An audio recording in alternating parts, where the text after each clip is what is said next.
My name's Maciej Binkowski. I'm a lead game designer of Dying Light. Once again, thank you so much for coming. So here we are, playing co-op. You can already see the other dudes standing on the rooftop. And I'm just, hanging out in the streets, arming traps, finding loot. Because, we really don't want to push anything. We want you to play the game the way you want to play it. So you want to stick together, watch each other's back, killing zombies, that's okay. You don't feel like it, you're rather like, okay, you guys keep to the streets, I'm gonna hang on the rooftops, do my stuff, that's okay. So, you might decide, I'm going to do this side quest, and I'm going to do a totally different one, and then we meet together. It's totally up to you how you want to play it. But the feature I want to show you today is something that actually grew naturally from how we play the game. So this is what friends do, right? When they play the game, they dare each other to do something, or they brag that I can do something better than you, I can be faster, stuff like that. So we thought, why not just put it in the game, right? We do it anyway. So even though you're playing in co-op, at certain points of the game will ask you, hey, you guys want a competitive challenge? So here we're gonna have a little example. We approach this group of zombies, and the game says, you wanna try it? So here we are, we're starting a combat challenge, and it basically is whoever kills more zombies in under a minute wins. And at this point, it's really fun to watch people play, because at this point, they were watching each other's back, helping each other. When the challenge starts, they don't care, like, screw you, man, I gotta win this challenge. They don't care anymore. They just, look at that. They just starting to whack everything in their way just to get the kill and to have that win for them. All right, so just 6 seconds left, 5. All right, last kill. There we go, beautiful headshot. And there you go, you win. Now what you get out of this, so every time you participate in a challenge and you win, that means you get extra experience. And that means if you're good at it and you win, you get this extra experience. That means you level up faster. So your character becomes stronger faster. And what's most important, you get access to all those special abilities faster. Another example, this time around it's an agility. Let's roll the video, yeah.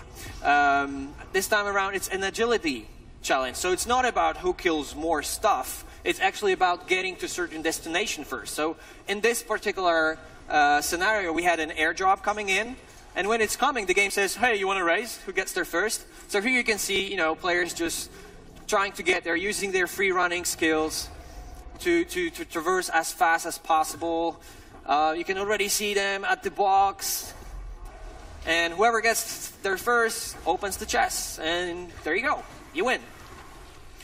So depending on what kind of type of challenge that is, if it's related to combat or agility, you're going to get experience points towards that proficiency. Because you guys know, right? That you develop your character by doing. We have major two proficiencies, there's combat, power, agility. You can make your character level up faster if you take place into that. Now, everything that you saw was co-op with a little sparkle of competitive on top of that. And as you could see, it all happened during the day. Now let's fast forward a little bit, and I wanted to show you how cool it looks when the dynamic day and night cycle happens in the game. And talking about competitive, how about PvP? I hope you know, because on top of all the co-op and competitive stuff that we have, we also have PvP mode. That's called Beat a Zombie.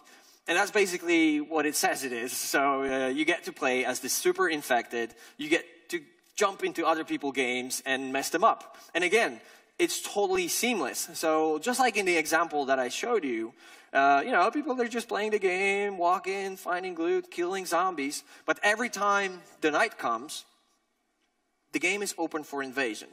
And that means the people who choose to play as the zombie get to jump in when you have to deal with it. So yeah, let's see how it looks like. So here we are. You can already see a little indication that the night hunter is already incoming. Now, how do you deal with that threat? Well, you're going to need 2 tools. The first one is something that we call survivor sense. So what it does, it actually helps you sense where the night hunter might be coming from. And yeah, there he is. You see?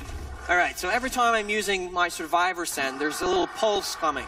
And when that pulse turns red, just like this, that means he's really close, and that gives you a general direction of where he might be coming from. Now, the second thing you're going to need is your UV flashlight. You see, the Night Hunter is sensitive to light. So, you know, when you put him in the light, whoop, yeah, there he is. All right, so when you put the flashlight on him, it actually burns his skin. It drains his energy and disables his ability. All right, so what this whole match is all about? Well, for the Night Hunter, the agenda is pretty simple. Like, he has one goal: hunt down the survivors and kill them. Like that. As you can see, it really takes seconds for him. Now, if you happen to be on the human side, it's not about killing him. We actually spawn special zombie hives. You should be seeing them in a second. Just let's get rid of him here. So you see, he uses his pounds to turn him out, but we put the flashlight on him, we scare him away. Now, when you're playing as humans, we spawn those hives. There are 3 hives spawning every time the Night Hunter joins the game, and it's your job to find them and destroy them. And how do you do that? Well, as you can see, Night Hunter is absolutely agile. Like, you can't really match, even with all your free-running skills against him. But at the same time, he's pretty, you know, he's like a glass cannon. So he can't really go head-to-head against your melee attacks. By the way, that's an awesome save. In the last second, put the light on him, get him off your back. So if you can get close, if you can keep at him, you can kill him like that. And that's your window of opportunity to go and destroy those hives. On the other hand, the Night Hunters, he's gonna keep you guessing. Like, he's gotta keep you guessing where he's coming from. Try to get you guys separated. When you're playing as human, you know, you gotta be strategical about it. One of you might act as a bait. Maybe somebody, you know, you guys watch each other's back. You have to cooperate and you have to stay together, because if not, if he can get you guys separated, then bam, and you're dead in an instant.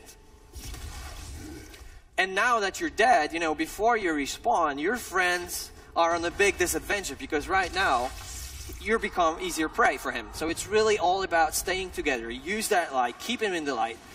Here's an excellent example of how it could work. So he tries to get them separated, but in a moment, they're already coming back to save him, put him on the flashlight, and scare him away. Here's another example. This is actually a beautiful last-second save. Like, he was already at his chest, but they were able, you know how to hit him on the leg?